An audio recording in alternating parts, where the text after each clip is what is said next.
Hi there and welcome to my channel. Today's project is for the Vicki Boutin design team, and this time I went ahead and created a layout. The past few weeks I've been working on my junk journal, and I've worked on my junk journal, but this time I've actually created a video on this particular layout. Super fun to create, super simple. As you can see, I am using a foundation paper that's been prepped with gesso, and I'm going to use the watercolors. For this particular layout, I am using the cut file is from Ina Mureba. Her store is called Handy Paper on Etsy. And all I did is mark where I wanted to have the die cuts placed. And I knew that I wanted to add a lot of watercolor to the back. I wanted something really punchy. And I'm a fan of blues and teal, so I went for those colors. Now, unfortunately, after marking the corners of the die cut, I stopped the camera and totally forgot to turn it back on until later on. So I'm going to show you how I created the background using one of the junk journal entries. And for this, as you see right now, I am using whatever leftover paint I had on my palette at the time after realizing my mistake. And all I'm doing is adding some water and then some droplets of the watercolor, and then just using my brush to stretch it around. Now, because this junk journal page was not prepped, you're going to see that the watercolor is not running as much, and it kind of sticking to the paper right away, which is the difference with the layout. But it's as simple as that. It's one of my favorite ways to create a watercolor background. It's super simple, especially because you can join the colors together without muddling that much. Again, I just go by colors. Sometimes I combine them together, and I just drop some, like you saw me right now, I just drop some of the watercolor into like little splotches, you can call it, and then just use a brush to spread the splotches a little bit and let, like, the watercolor run and mix together. That's about it. Super simple. And this is pretty much how I created my background. And since I had to do it, I'm going to use for one of my junk journal entries. So you'll see it, like, I'm going to show you probably, I'll add it to the album for week 3 on the Vicki Boutin community page, Facebook page, where all the prompts are being shown. But note aside, you see now how the background was constructed. Now I'm going to go back into the layer, and you're going to see pretty much that, like I said, I was very drawn to the blues and the teal. So I think the numbers of the watercolors, if you swatch them in the order they came in the box, it's number 12 and 13 that I used. And as you see, I'm making sure in a way that all the watercolor covers all the die cut, because I want to make sure that the die cut shows, and for that I have to make sure that the watercolor is speaking from behind the die cut. So all I'm doing is bringing the cutouts just to make sure that I have enough watercolor coverage, so that when I put them on white, they're not gonna just hide, but they're actually you're gonna see the detail of the die cut. And once I'm happy with it, I'm gonna set it aside to dry. And this doesn't take that long to dry, but I did not use a heat gun to speed up the process. I let it dry on its own. This will just reduce the amount of buckle on the paper. And I've come to realize that when I've rushed before my projects and use a heat gun to speed up the process, there was a lot of buckle. And this way, if I set it aside to dry on its own, the amount of buckle is reduced. And if I see that it's curved too much for my taste, what I usually do is, once it's dry, I run it through my laminator. I have a Mink, so I ran it through my laminator. Now, while my background was drying, I wanted to create I saw on the Vicki Boutin community page that somebody had swatched the colors on vellum, and I love vellum. One of my favorite things to work with is vellum. But the problem with vellum is when you add a little bit of moisture to it, it curls really fast, and it's really hard to get it uncurled.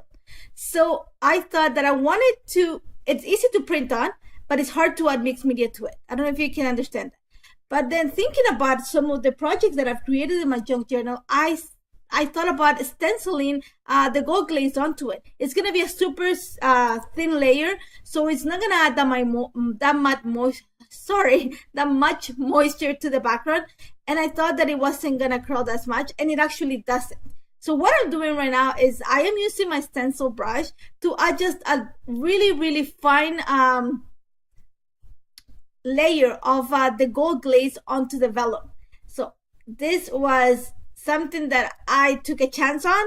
I'm gonna find out the name of the person that did this on the Facebook page, and thank you so much. I loved when I saw your vellum. I think stamp the flowers and add watercolor to it. I love that, and I'm trying that with the glaze, and it works, and it's perfect because now I'm gonna do a whole bunch of pages to have different motifs on vellum because I love vellum.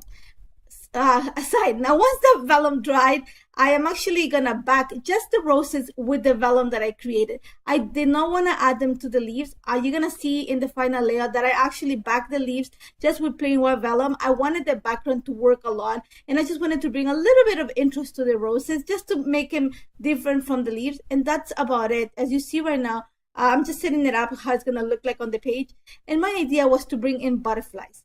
So all I'm doing is I'm using archival ink, black ink, just to stamp a few butterflies from Vicki's stamp and die set. I think this is the first one that came out with all the good things paper release, and I'm just adding a few butterflies to, like, I'm thinking it's sort of like an X of on the page, so I'm adding it to forming a triangle with the butterflies.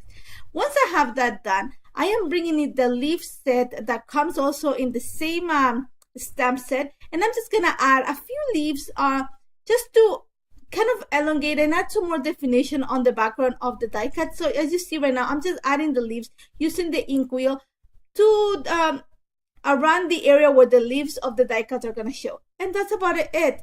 Now I had the butterflies in black and white, and I wanted to bring some color. I thought that there was a lot of blue, there was a lot of teal, so I needed to warm up a little bit of this. And my idea was to bring in some gold. And all I'm doing is I'm bringing iridescent glaze, and also gold glaze. And I'm using the colors that I have in the palette just to add a little bit of texture, because I did not use it as water. I did dilute it to a watercolor consistency, but as you're gonna see, I start adding more glaze as it goes along. So when it dries, it does not dry translucent.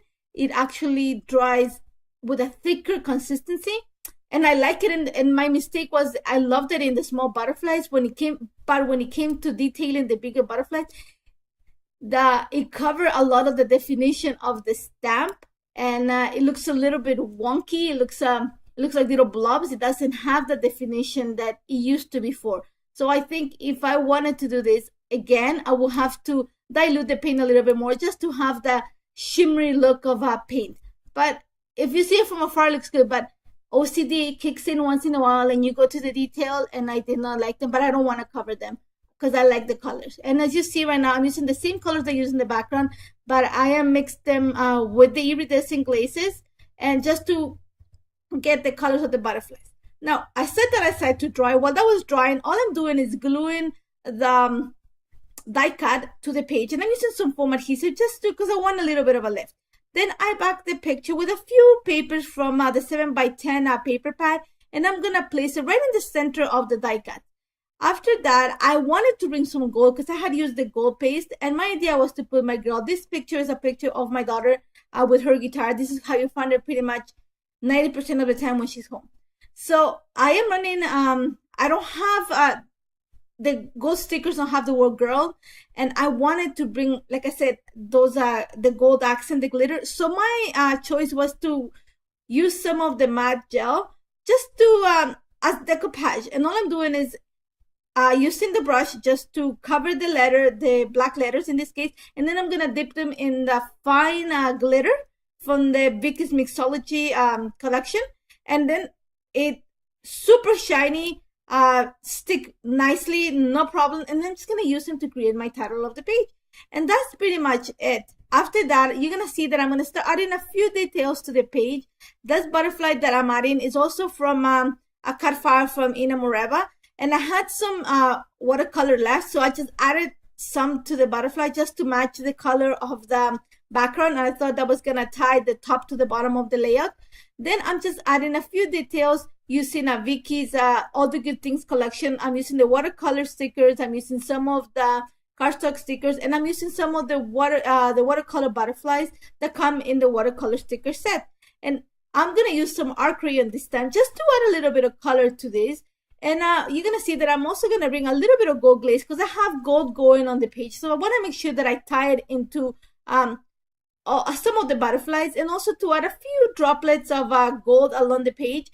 It has to I have to tie all the things together. I think otherwise it's gonna show like just little pops, but I want everything to be harmonious. So as you're gonna see right now, I'm just using my water brush just to dilute, and I'm using very little amount of gold glaze just to create you can say some gold watercolor in this case, and I'm adding some shading to the butterfly, also to the sticker that I added to the top cluster of the picture, and I'm just gonna add some little droplets here and there. After that, I added a few lines of journal, and that's pretty much it. I love how this layer turned out. I had a busy weekend. This layer took 2 hours to complete because I had to leave the watercolor to dry on its own. Super simple. Love the idea of the vellum. Thank you, Shannon Edwards, for doing your watercolor on vellum. Gave me the idea to create my gold vellum, and I love it. You're gonna see that I'm gonna bring a full bunch of designs with different tones onto vellum and use them on my pages. Again, tried the technique, super simple, and you're gonna love vellum because it's translucent and now it's shiny at the same time. And you're gonna see the close-ups, you're gonna see the details on the watercolor. Now you can see the stamping, and again, super simple layout. Sorry, it was simple for me. It was super fun to create. I love the contrast of the colors. I love the teals and the blues on the background, and that gold just enriches the entire layout. And I hope you try it. Don't forget to visit Vicki's blog. You see all the details on her blog, and also the Vicki Boutin mixed media community, where you see all the details of the junk journal. Thank you so much for joining me. Take care.